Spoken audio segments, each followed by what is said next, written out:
mergina klausia, mes jau 6 metai kartu, santykiai yra nekokie, ar palaukti, kad jisai dar pasikeis, ar jau nutraukti? Pati didžiausia iliuzija visų pirma yra tikėtis, kad kitas pasikeis. Vėlgi, čia girdisi toks vienpusis, tai jinai sėdi ir laukia, o koks yra kontaktas su tuo žmogumi.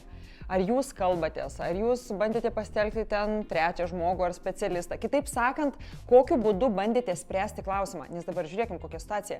Jeigu moteris rodo, ant palaukimo, ne, o kaip ir man viskas ok, aš laukiu, ką mato vyras? Jinai nekalba apie poreikius, jinai nesako, kas netinka, galbūt nutyli ir vyrai dažniausiai galvoja, kad jeigu kažkas bus negerai, jį pasakys.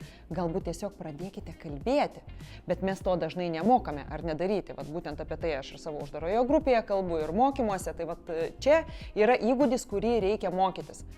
Kad mes išmoktumėm kalbėti be kaltinimo, be priekaištų, nes galbūt jūs nekalbate, nes bijote konfliktų, bet tai yra įsprendžiama.